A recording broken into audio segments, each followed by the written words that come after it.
Selamat sore Bapak Ibu Saudara yang terkasih. Haleluya, puji nama Tuhan. Saya percaya sore hari ini kita semua bersuka cita, amin. Kita mari sama-sama kita mulai ibadah kita sore hari ini. Boleh bersama kita naikkan pujian kita. Kita mau naikkan pujian ini bersama-sama. Kita katakan, mari kita bersukaria. Haleluya.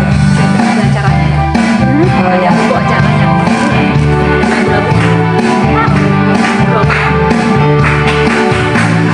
mari kita bersukaria, karena ini hari bahagia. Kita berkumpul jadi satu, puji Tuhan. Semesta itu tentang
satukan hati.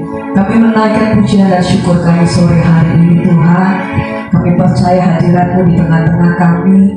Tuhan bersama kami bahwa setiap keberadaan kami di hadapan Engkau. Kami percaya sore hari ini biar kehadiran Tuhan itu yang menjamah setiap hati kami pribadi lepas pribadi. Terima kasih Tuhan. Segala pujian kami bagi-Mu. Terima kasih Tuhan.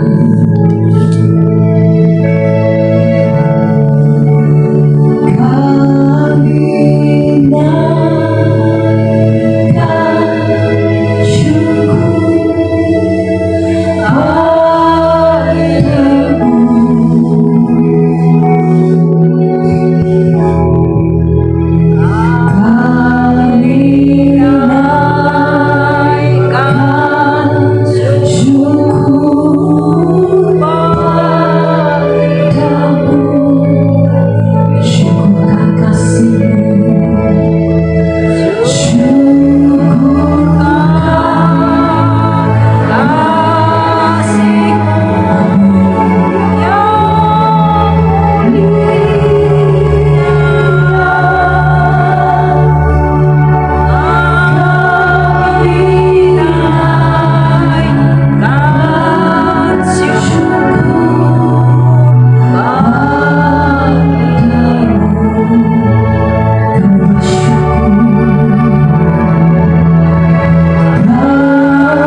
sore hari ini Tuhan, kami bawa setiap keberadaan kami di hadapan Engkau.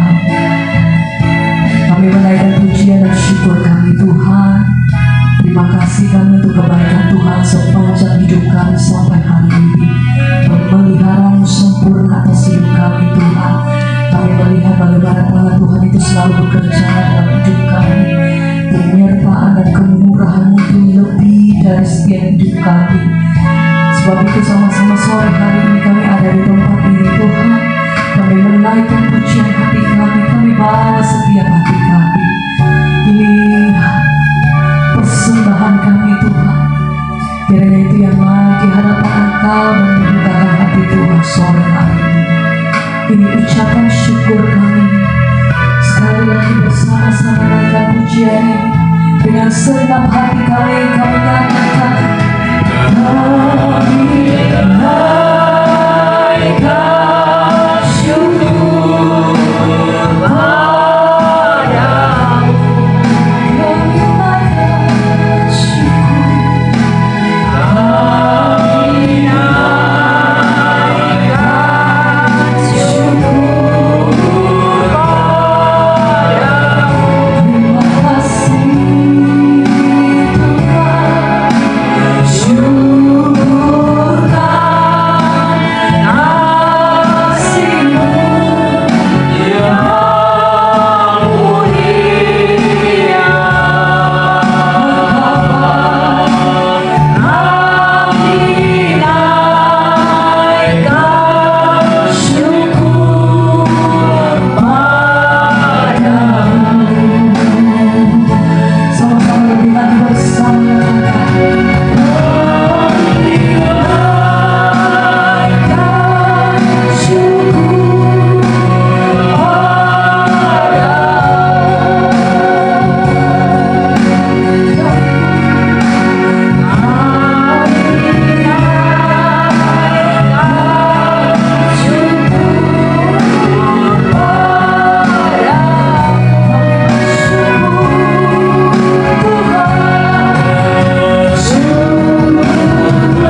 karena setiap hari kami melihat perbuatan Tuhan yang sungguh ajaib, dan tidak satu hari pun kami melewati tanpa kebaikan Tuhan.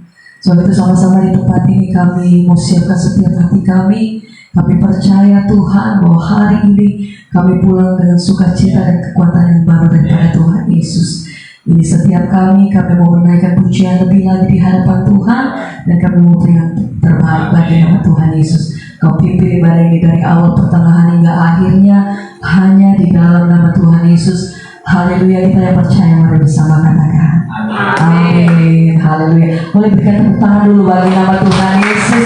Haleluya, puji nama Tuhan. Bapak Ibu Saudara yang terkasih, mari bersama-sama. Saya percaya bahwa sepanjang hidup kita semua mengalami kebaikan Tuhan. Amin. Selain itu mari sama-sama kita naikkan pujian ini. Kita katakan Tuhan itu baik, Allah itu baik, bahwasanya selama-lamanya kasih setia.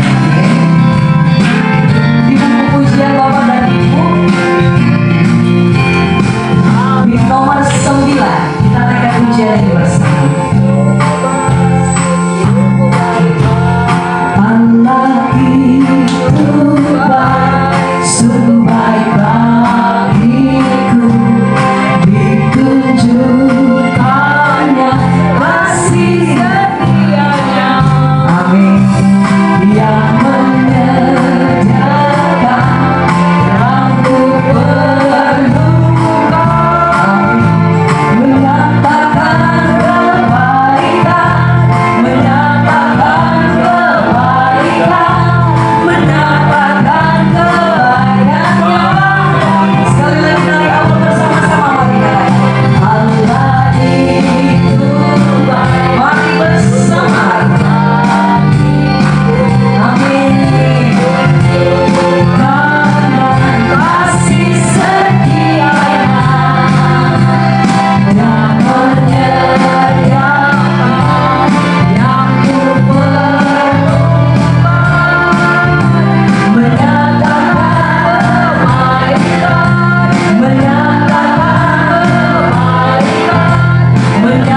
bersama-sama kembali kita satukan hati, kita naikkan pujian ini, kita menyatakan bahwa kami datang di hadapan Tuhan, jiwaku terbuka untuk Tuhan.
Segala perkara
Ya, mari kita berdoa. Bapak, kami bersyukur untuk sore hari ini Tuhan boleh kumpulkan kami dalam perwil Mangga Besar di tempat ini. Kami mohon Tuhan yang hadir di tengah-tengah kami dan berkenan berfirman kepada kami. Kami rindu kami boleh belajar dari firman Tuhan dan kami boleh diteguhkan dan dikuatkan oleh Tuhan. Semakin tahu bagaimana kami harus hidup di tengah-tengah dunia di mana Tuhan mengutus kami. Kami mau menyerahkan segenap keberadaan kami ke dalam tangan-Mu Tuhan. Tuhan yang hadir, Tuhan yang memberkati. Kami bersyukur untuk semuanya. Dalam nama Tuhan Yesus kami berdoa. Amin. Ya, baik. Bapak Ibu mohon maaf ya, tadi dari rumah duka Ukrida. Ya, lewatin banyak macet, udah nyari-nyari jalan ya. Nantrinya masih parah banget ya. Akhirnya bisa juga ya. Di rumah duka Ukrida itu ada cucunya Ibu Susan Ucok ya, lahir itu di dalam perut meninggal, kelilit plasenta ya, udah 9 bulan, sayang banget ya. Jadi tadi dia minta pelayanan, ya udah mendadak ya.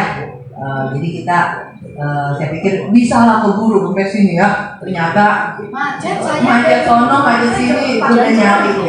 Ternyata susah juga ya. Tapi bersyukur akhirnya udah sampai ya. Tadi kata Cimaria, nyetirnya kayak supir angkot ya. Udah. Udah galak. Kalau sampai. Kalau nggak sampai. Ya. Yuk kita mau buka Alkitab kita dari 1 Korintus pasal yang ke-8 ya.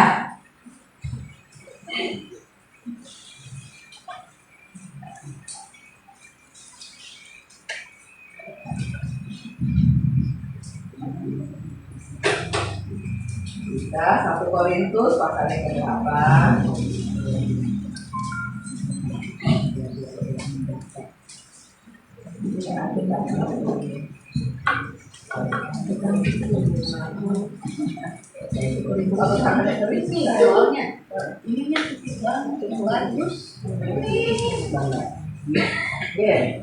Satu Korintus 8 ayat 1 sampai ayat yang ke-13 ya. Ini bacaan kita kemarin nih, salah satunya ya. Saya bacakan sekali lagi buat kita sekalian ya. Sekarang tentang daging yang dipersembahkan kepada berhala. Kita tahu, kita semua mempunyai pengetahuan. Pengetahuan yang demikian membuat orang menjadi sombong. Ayat 1 sampai 13 ya. Pengetahuan yang demikian membuat orang menjadi sombong. Tetapi kasih membangun. Jika ada orang yang menyangka bahwa ia mempunyai suatu pengetahuan, maka ia belum juga mencapai pengetahuan sebagaimana yang harus dicapainya. Namun orang yang mengasihi Allah, ia dikenal oleh Allah. Tentang hal makan daging yang dipersembahkan kepada berhala, kita tahu tidak ada berhala di dunia dan tidak ada ilah selain Allah yang esa. Sebab sungguh pun ada apa yang disebut ilah, baik di sorga maupun di bumi, dan memang benar ada banyak ilah dan banyak Tuhan yang demikian. Bagi kita hanya ada satu Allah, yaitu Bapa, yang dari Dia berasal segala sesuatu dan yang untuk Dia kita hidup. Dan satu Tuhan saja, yaitu Yesus Kristus, yang karena Dia segala sesuatu telah dijadikan, dan yang karena Dia kita hidup. Tetapi tidak semua orang mempunyai pengetahuan itu. Ada orang yang karena masih terus terikat pada berhala-berhala, makan daging itu sebagai daging yang dipersembahkan kepada berhala. Oleh karena hati nurani mereka lemah, hati nurani mereka itu dinodai olehnya. Makanan tidak membawa kita lebih dekat kepada Allah. Kita tidak rugi apa-apa kalau kita tidak makan, dan kita tidak untung apa-apa kalau kita makan. Namun, jagalah supaya kebebasanmu ini jangan menjadi batu sandungan bagi mereka yang lemah. Sebab apabila orang melihat engkau yang mempunyai pengetahuan sedang duduk makan di dalam kuil berhala, bukankah orang yang lemah hati nuraninya itu terdorong untuk memakan daging yang dipersembahkan kepada berhala? Dengan demikian orang yang lemah, yaitu saudaramu yang untuknya Kristus telah mati, menjadi binasa karena pengetahuanmu. Jika kamu secara demikian berdosa terhadap saudara-saudaramu dan melukai hati nurani mereka yang lemah, kamu pada hakikatnya berdosa terhadap Kristus. Karena itu apabila makanan menjadi batu sandungan bagi saudaraku, aku untuk selama-lamanya tidak akan mau makan daging lagi, supaya aku jangan menjadi batu sandungan bagi saudaraku. Ya, sampai sekian pembacaan firman Tuhan. Nah, dari keempat bacaan ini saya ambil kenapa sebenarnya ngomongin tentang apa sih, tentang makan daging boleh apa enggak? Bukan tentang itu yang terutamanya ya. Itu cuma salah satu kasus yang diangkat terjadi di tengah-tengah jemaat di Korintus ya. Isu yang diangkat adalah makan daging persembahan boleh apa enggak, gitu kan? Nah, kalau dari bacaan ini Paulus bilang sebenarnya boleh apa enggak? Boleh, nggak ada masalah. Nggak ada Allah lain kok, cuma ada satu Tuhan ya. Jadi ilah-ilah itu daging dipersembahkan kepada siapapun kita nggak masalah, karena sebenarnya cuma ada satu Tuhan gitu ya. Nah, tetapi ya kita ini sebagai orang Kristen bebas, boleh saja ya. Nah, tetapi kata Paulus, ada orang-orang yang kadang-kadang masih lemah imannya, nggak punya pengetahuan yang utuh seperti itu ya. Mereka yang masih lemah iman itu punya pemahaman seperti apa? Punya pemahaman bahwa kalau makan makanan yang sudah dipersembahkan itu, maka makan makanan itu tuh punya kekuatan supranatural, magic gitu ya. Kalau dulu pernah ketemu satu kasus waktu masih tinggal di Pekasel di Berok ya, ada satu ama yang suka sembahyang ke Dewi Kuan Yin. Terus dia taruhin buah tuh, kalau cek dicap buah kan, buah apel, anggur, apel jeruk. Terus biasanya dia suka kasih anaknya, suruh makan. Ini makan. Apalagi anaknya misalnya mau ujian, apalagi mau apalah pokoknya, ini makan ini supaya apa? Lulus ujiannya gitu ya. Kalau lulus ini kan yang udah punya pengetahuan nih gitu ya. Tapi kalau ada orang-orang yang mungkin tanpa pengetahuan, jadi ini nih kayak memberi jimat gitu ya. Mungkin kalau dia lagi sakit tuh kasih minum airnya. Ini air yang dari tepekong gitu ya. Ini nanti bisa menyembuhkan dan seterusnya ya. Ada orang-orang yang masih percaya seperti itu ya. Dan waktu mereka udah kenal Tuhan, nah di jemaat Korintus ini kan memang kebanyakan anggota jemaatnya itu adalah orang-orang yang bertobat baru, bukan dari orang Yahudi, tapi orang-orang yang berasal dari bangsa-bangsa kafir, ya, yang tadinya menyembah ilah-ilah, yang tadinya punya keyakinan seperti itu, bahwa kalau mereka persembahkan sesuatu kepada Allah, maka makanan itu akan, kalau mereka makan itu akan mendatangkan kebaikan. Contohnya seperti apa? Contohnya ingat nggak kisahnya Daniel? Ya, waktu dia di tempat pembuangan, kan Daniel juga disuruh makan kan? Makanan yang diambil dari punyanya raja. Makanan itu makanan daging-daging dan sebagainya yang sudah dipersembahkan kepada dewa-dewanya. Ya, dengan pemikiran bahwa kalau ini makan makanan raja, maka dia juga akan ya mendapat seperti raja mendapat kuasa gitu ya dari ilah-ilah itu, maka orang-orang ini pun akan dapat sesuatu yang lebih baik. Tapi kan Daniel bilang enggak, saya nggak mau makan itu, maunya makan sayur aja, karena sayur itu yang nggak dipersembahkan ya. Dan dia membuktikan bahwa kalau dia bisa pintar dan hebat itu bukan karena makanan yang sudah dipersembahkan yang mereka yakini itu akan bikin mereka pintar dan hebat ya. Jadi makanya Daniel nggak mau makan itu.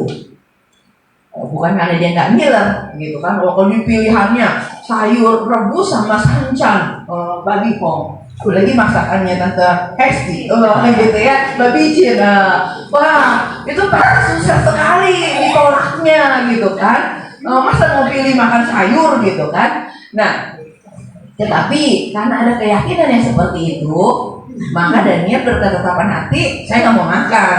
Kalau saya makan, nanti mereka tambah yakin dan percaya kalau saya pinter. Tuh betul kan, kamu pinter gara-gara makan makanan yang sudah dipersembahkan gitu ya. Makanya nggak mau makan. Nah, jadi di tengah-tengah jemaat Korintus itu Paulus bilang, sebenarnya kita boleh makan apa aja. Tapi ingat, di antara kamu ada orang-orang yang sudah sampai pada pemahaman itu, ada yang belum. Nah, ada orang-orang Kristen yang sudah sampai pada pemahaman tersebut, ada juga orang-orang Kristen yang masih belum sampai pada pemahaman itu ya. Jangankan bicara tentang sekarang ini kan banyak juga nih diubah ya. Kalau dulu itu berhala-berhala seperti itu. Kalau sekarang bahkan kalau ada makan perjamuan kudus, itu pun juga kita kadang punya pemahaman yang berbeda ya. Kalau ada orang-orang yang memakan roti dan air perjamuan itu betul untuk mengingat karya Kristus. Tapi ada juga orang-orang yang memberikan satu keyakinan bahwa makan roti dan darah atau anggur itu bisa menyembuhkan, bisa melancarkan usaha dan sebagainya ya. Gimana tahunya? Nah, waktu dulu tuh sempat ada satu orang anggota jemaat kita udah lansia, terus dia sakit nggak bisa ke gereja ya. Nah, tapi waktu kita datengin perjamuan kudus rumahan, dia bilang dia udah perjamuan. Kenapa? Karena anaknya udah ambilin di gerejanya gitu ya. Dan ambilnya nggak kira-kira ya Bapak Ibu ya, bukan cuma satu, tapi ngambilinnya itu sampai serenceng. Serenceng itu ya, serenceng itu sasetan itu ya kayak kita. Itu serenceng, dia bilang banyak. Pendeta Lina tuh buka aja laci saya. Terus saya buka, betul banyak banget ya. Ini anak saya udah ambilin katanya. Jadi supaya saya sehat tiap hari harus perjamuan gitu ya. Beda lagi kan. Padahal kalau kita kan perjamuan, ya kita mengerti dan paham. Roti itu ya tetap roti, air anggur itu ya tetap air anggur ya. Yang membuat itu menjadi bermakna bagi kita ketika kita memberi keyakinan bahwa ini adalah lambang dari tubuh Tuhan, darah Tuhan yang terpecah dan terpecah bagi kita gitu ya. Jadi waktu kita makan, kita ingat lagi Tuhan tuh sayang saya, dan itu yang menyembuhkan kita, yang menguatkan kita ya. Bukan kepada ini nih sudah didoain, sudah dijampe-jampe. Itu kan cuma mindahin ya. Kalau dulu jampe-jampenya pakai air yang dibawa ke tepekong gitu kan. Kalau sekarang airnya lebih keren, air anggur sama hosti yang dibawanya nggak ke tepekong di gereja gitu ya. Nah, ada yang seperti itu. Jadi sebenarnya boleh nggak sih kita makan itu tiap hari? Boleh aja ya. Boleh nggak sih kalau kita tuh maksudnya mau menghayati itu tiap hari? Nggak ada salahnya gitu ya. Nah, tetapi kan kita udah dikasih tahu ya maknanya yang benar itu harusnya bagaimana. Jadi mungkin ya bebas aja sih, boleh makan boleh enggak gitu kan. Tapi kalau kita tahu dan kita ngerti, maka kita nggak akan sembarangan seperti itu gitu ya.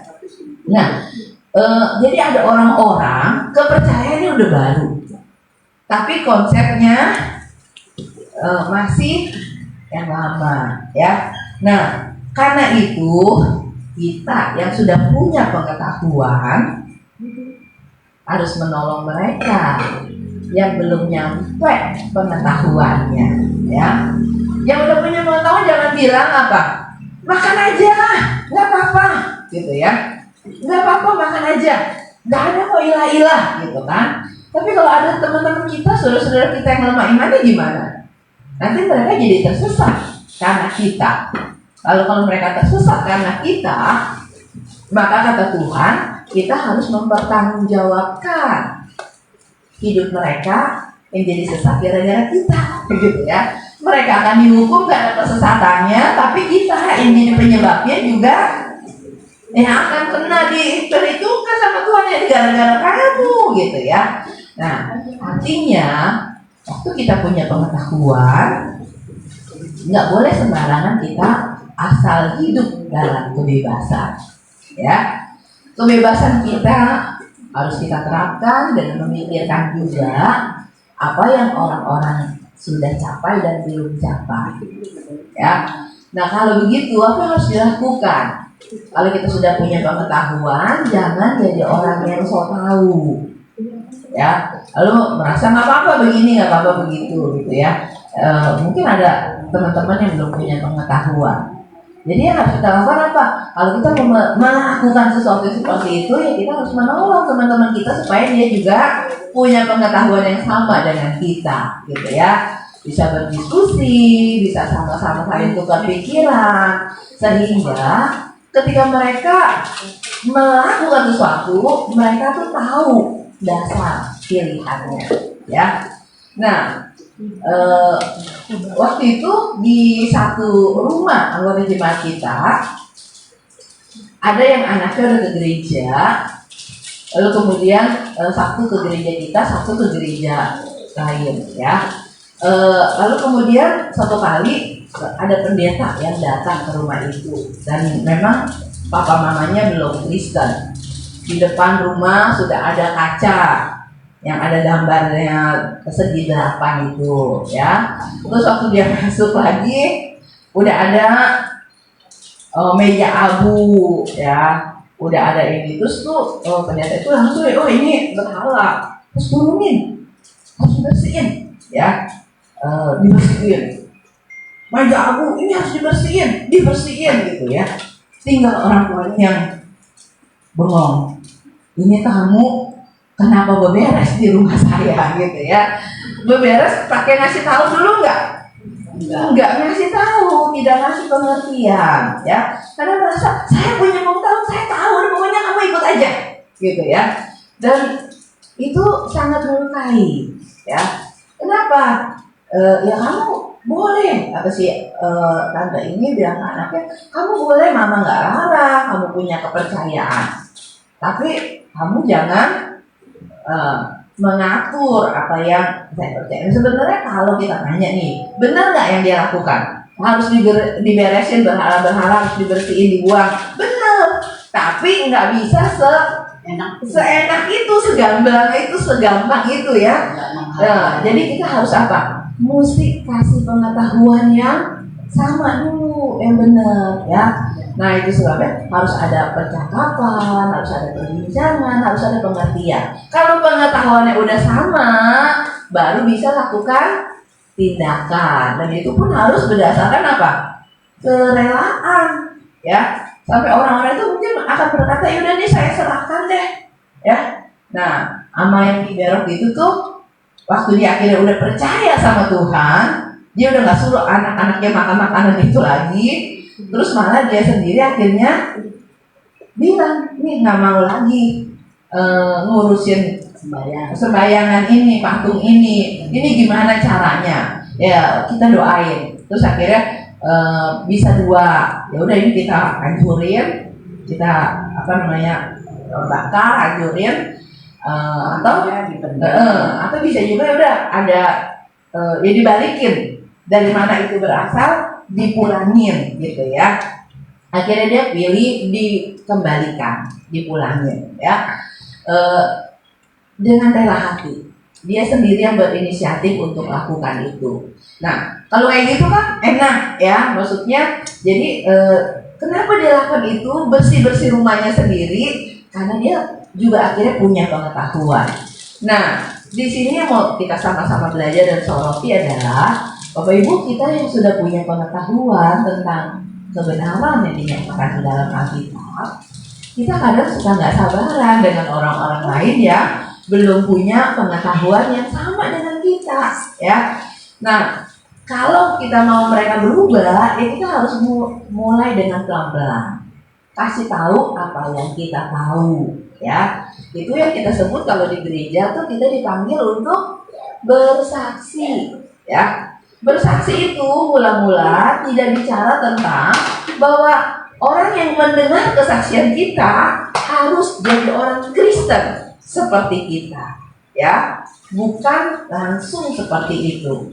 Tapi paling tidak mereka bisa mulai dengan apa? Mereka tahu kenapa kita percaya, ya, siapa yang kita percaya dan kenapa kita percaya, ya.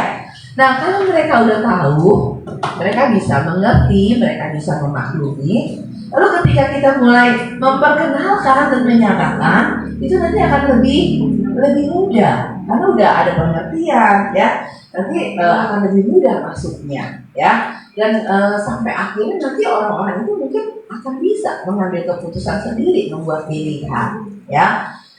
Kalau belum ada pengertian, jangan sembarangan. Jangan sampai pengetahuan kita bikin orang lain jadi sakit hati. Terus kemudian hidup kita jadi sandungan, ya kan? Jadi batu sandungan. Beberapa hari yang lalu ketemu sama satu jemaat. Dia bilang, "Bu, saya mau kesaksian," kata dia. "Adik saya tuh dulu suami istri paling gak mau ke gereja. Anaknya ke gereja dia udah bilang, kamu aja ke gereja, papa mama mah tetap Buddha," kata dia gitu ya. Akhirnya, oke. Lalu kemudian suatu kali anak ini menikah dan menikah sama orang Kristen. Dia orang Tionghoa, menantunya ini orang Kristen non Tionghoa, ya. Udah minusnya banyak tuh. Satu Kristen, dua bukan Tionghoa. Jadi udah minus dua gitu ya. Tapi ternyata menantu itu baik banget gitu ya. Yang Kristen, yang bukan Tionghoa itu baiknya luar biasa. Sampai ini mama sama papa mertua nggak diajak ke gereja, nggak disuruh-suruh ke gereja, minta ikut sendiri. Papa mama mau ikut dong ke gereja katanya. Nggak disuruh dorong-dorong, ayo mah baptis. Bilang sendiri mau dibaptis. Kenapa? Karena ngeliat menantunya, suka kasih tahu, ya, hal-hal yang benar, hal-hal yang baik.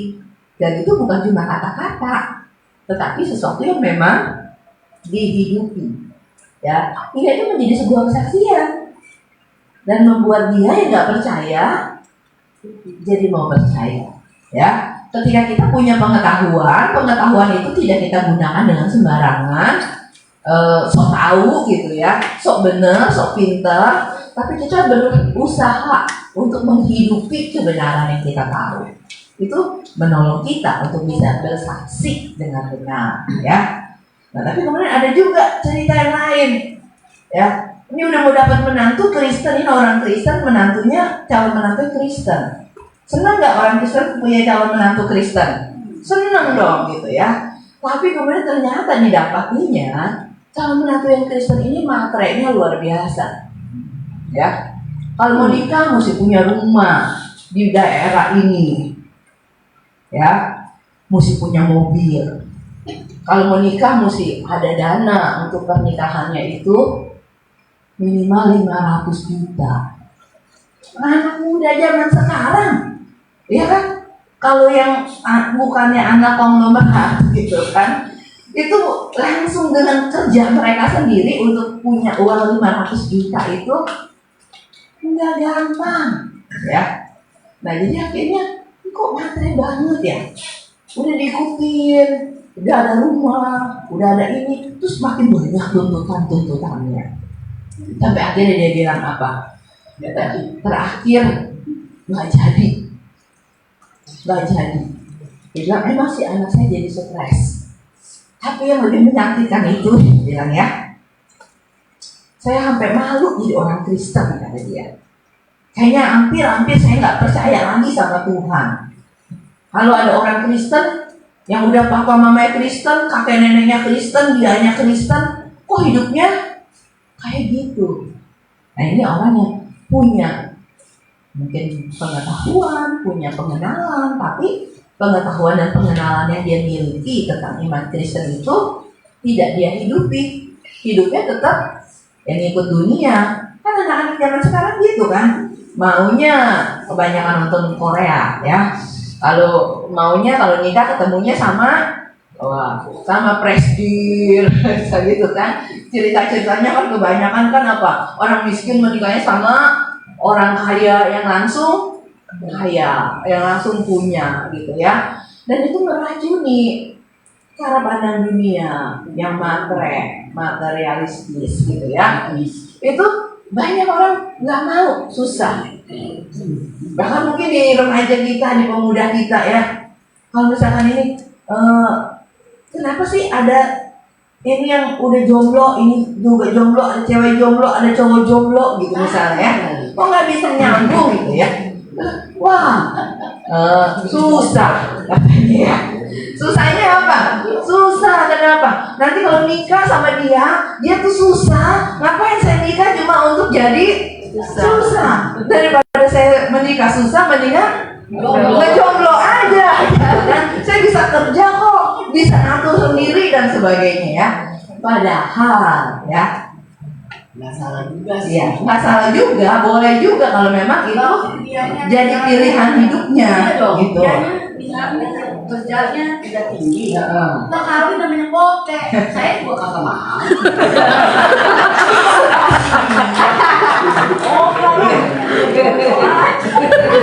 Tuh, testing tuh. Untuk oke lah. Oke. Iya benar ya. Capek dari begitu mas.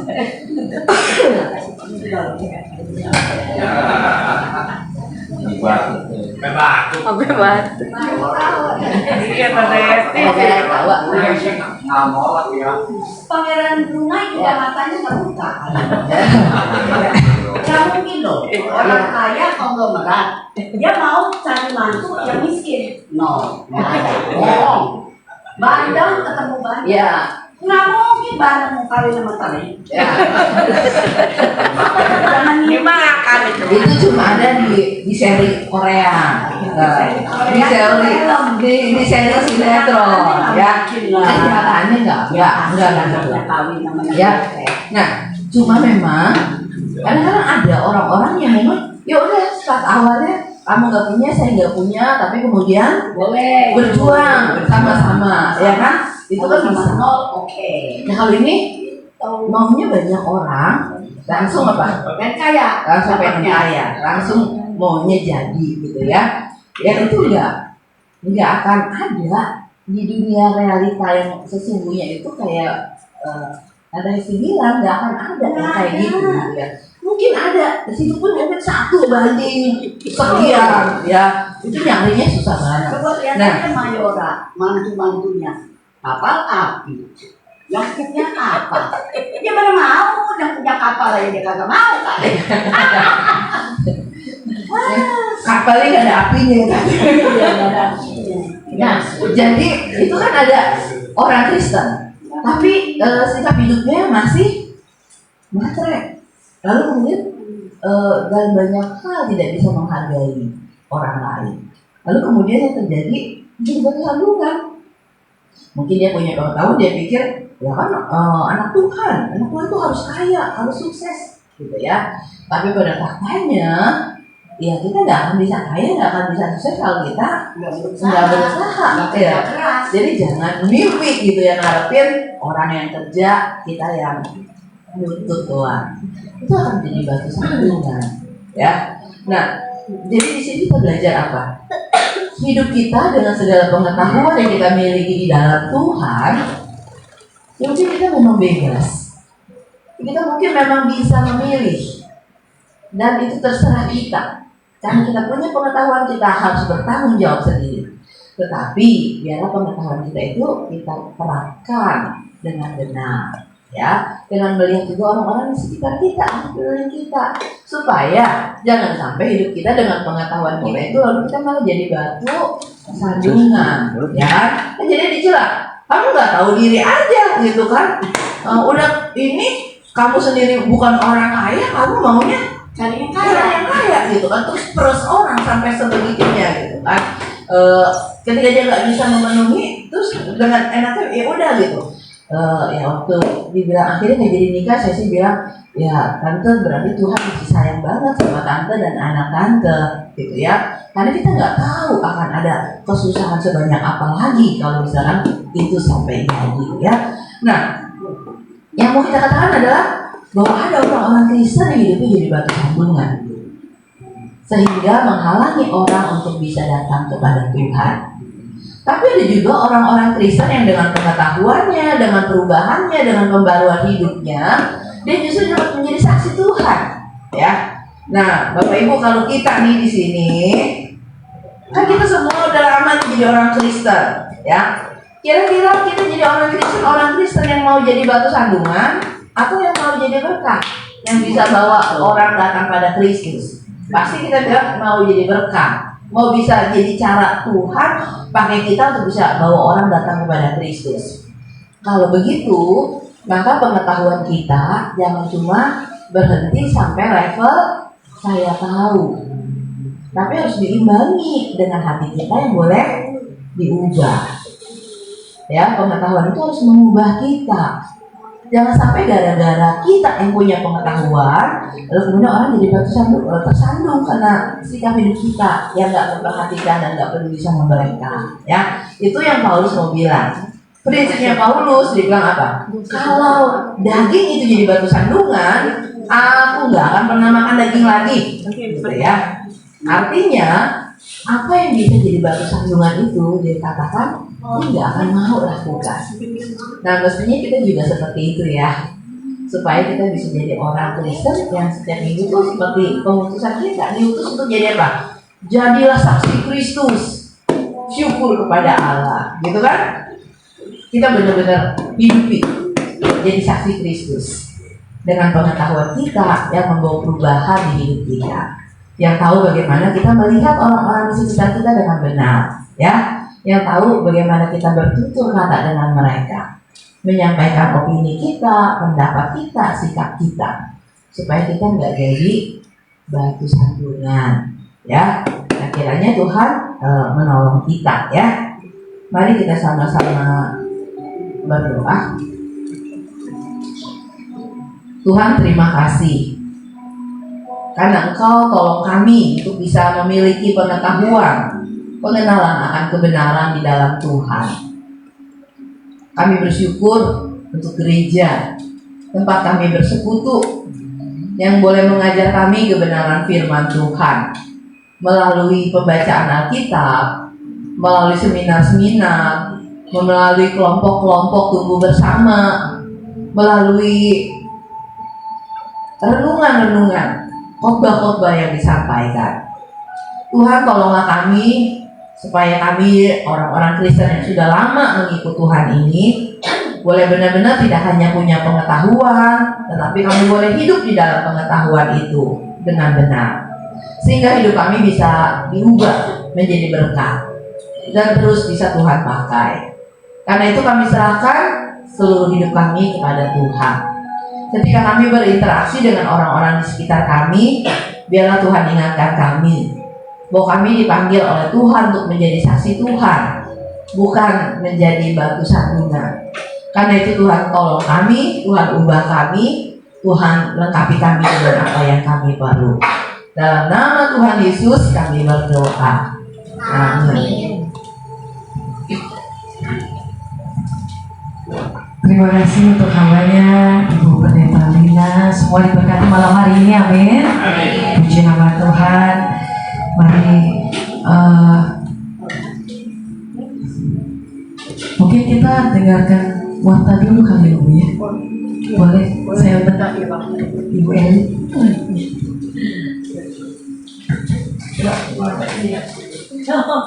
Imlek katanya tahun depan.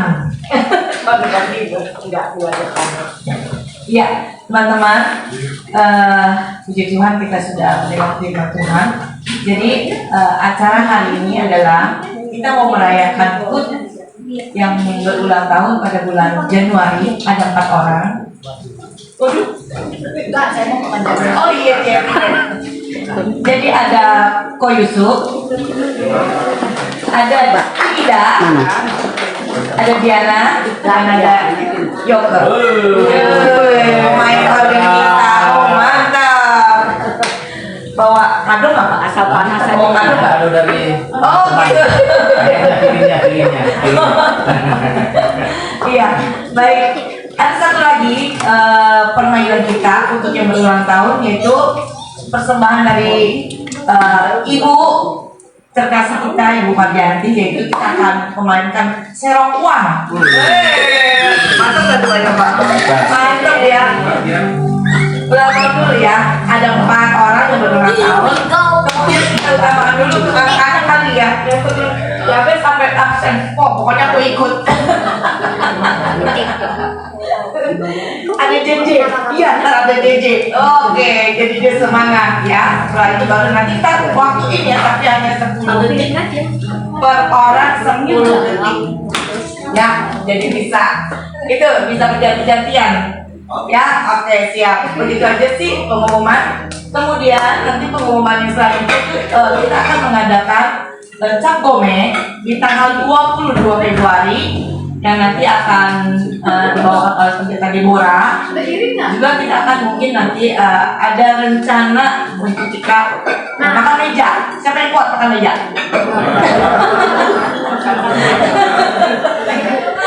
Makan mejanya keras, tapi makanan yang di atas makanannya yang kita makan gitu ya.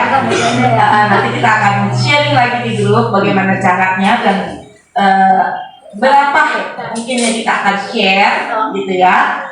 Buat teman-teman semuanya, karena kita ada uang kas sebagian, jadi mungkin kita nggak terlalu besar lah pengeluaran kita. Itu aja sih teman-teman. Terima kasih. Kita nanti akan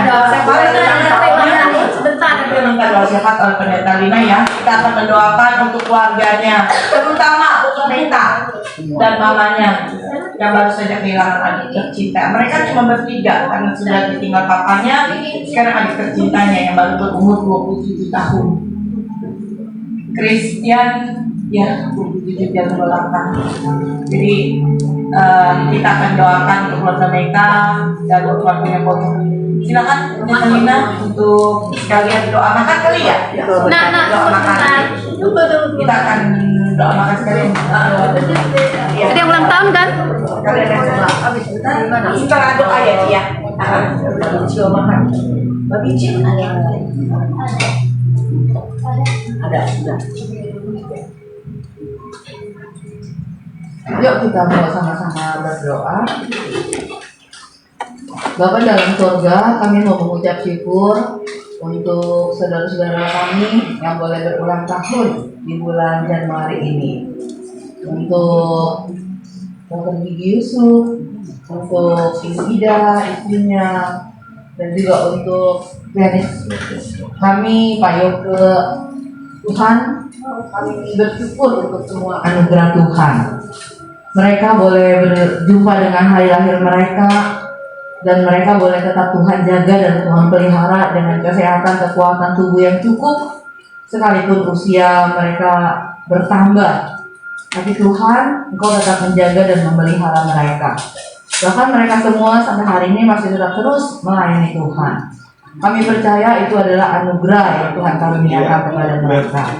Tuhan tetap terus pimpin serta hidup mereka, dan kiranya Engkau juga yang boleh mencurahkan semua berkat-Mu yang baik kepada mereka, kesehatan, kekuatan, sukacita di tengah-tengah perjalanan hidup mereka. Bapak, kami saat ini mau berdoa mengingat untuk dua keluarga yang saat ini sedang berduka cita. Kami berdoa untuk keluarga Bapak Ucok Kristiawan. Tuhan, Engkau tahu betapa hancur hatinya ketika cucu pertama dari anak ketiganya ini tidak sempat terlahir dengan selamat. Tuhan yang tahu rasa kehilangan mereka. Biarlah Tuhan yang boleh berikan kekuatan dan penghiburan yang mereka perlukan dan mereka butuhkan. Khususnya untuk Irving, anaknya Pak Ucok, dan juga Cindy, istrinya. Tuhan, tolong mereka untuk melewati masa duka ini. Berkati Cindy dalam pemulihan kesehatannya, pasca operasi sesar untuk mengeluarkan bayi yang sudah tidak bernyawa lagi. Mohon Tuhan tolong, Tuhan berkati pemulihan Cindy secara fisik maupun juga secara psikisnya ya Tuhan. Kami serahkan dia dalam tangan pimpinan Tuhan.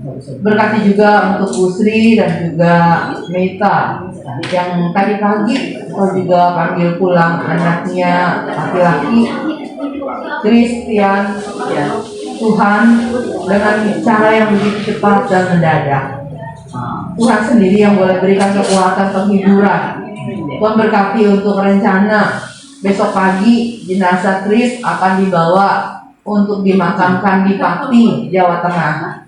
Tuhan yang boleh sertai sehingga perjalanan bisa berjalan dengan lancar dan seluruh proses untuk pemakaman juga berjalan dengan lancar. Mohon Tuhan yang hadir mendampingi Bu Sri dan Meta sehingga bisa melewati juga masa-masa duka dan kehilangan ini. Tuhan, kami bersyukur untuk Tante Marianti yang boleh menyediakan rumahnya di tempat ini untuk menjadi tempat kami berkumpul, dan kami bersyukur juga setiap kami yang boleh Tuhan tarik untuk datang di tengah-tengah perkumpulan persekutuan di tempat ini. Tuhan berkatilah pertemuan-pertemuan kami untuk bisa menjadi pertemuan yang mendatangkan sukacita dan membangun hidup kami. Terima kasih untuk kami yang jauh maupun yang dekat yang sudah Tuhan hantar dan Tuhan persatukan dalam persekutuan ini. Tuhan sendiri yang berkenan terus menuntun dan membimbing kami, dan khususnya juga mencurahkan berkat-Mu bagi keluarga Ibu Varianti, sehingga sungguh Tuhan sepanjang waktu yang masih Tuhan karuniakan biarlah Tante Varianti terus juga membuka rumahnya untuk bisa menjadi tempat di mana kami boleh datang berdoa dan memuji dan memuliakan Tuhan. Terima kasih untuk semua yang boleh kami doakan. Biarlah Tuhan juga yang tolong kami jika ada di antara kami yang sedang sakit atau juga sedang bergumul dengan satu masalah. Tuhan yang tahu kondisi kami, Tuhan yang tolong kami. Terima kasih Bapak untuk setiap berkat makanan juga yang boleh Tuhan cukupkan dan sediakan bagi kami. Pakailah itu semua menjadi kesehatan kekuatan bagi kami. Kami bersyukur, berterima kasih, dan kami naikkan seluruh doa kami kepadamu hanya di dalam nama Tuhan kami Yesus Kristus. Amin.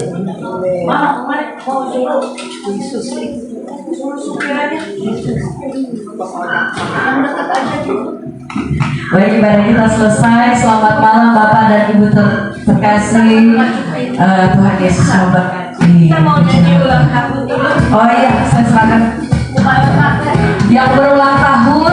Masa ada yang ulang tahun? Sama pacar juga ya, jadi nanti ada.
Oke. Iya ya, panggil saya ya. Udah, digorengnya boleh.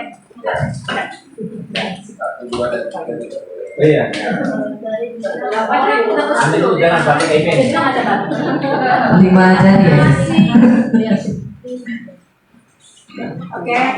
Oke. Boleh aja ini dan khusus untuk wireless ya. Iya. Caranya udah gitu ya. Black.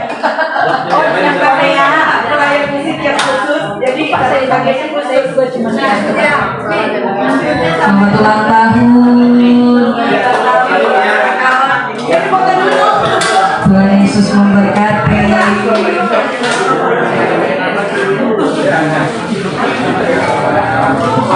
Oke, serangan dulu. Mungkin ada yang foto di dokumentasi yang iya. kasih makan kue dulu kali. Ada sedikit. Senyum ke kamera Pak. Nah, oke Pak Yoke. Ya tanggung dong.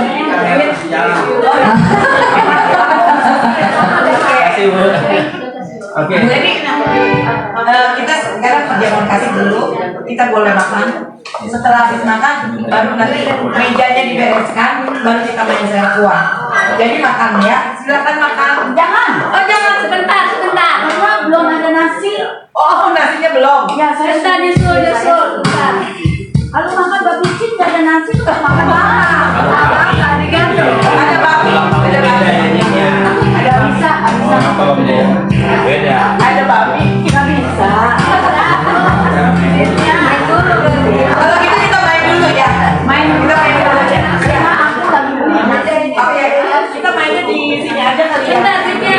Meja. Gue udah bawa babi cin nih. Di sini apa di bawah? Di bawahnya. Tapi kalau Yusuf nggak bisa jenggot ke bawah. Kalau Yusuf nggak bisa jenggot ke bawah, ya kok ya. Oke, Nggak ini bisa ya uangnya. di bawah. Ini uangnya. Kita di meja aja ya. Meja ini aja taruh di meja. Ada memo. Ya. Ya. Tahu lah.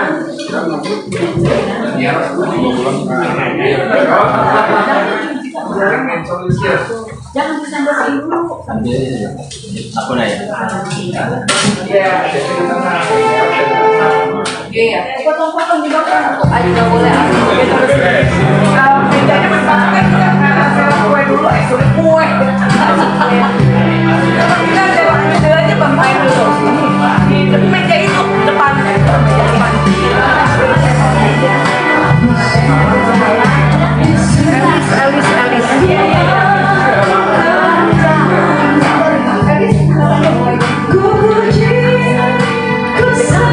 Sebentar ya.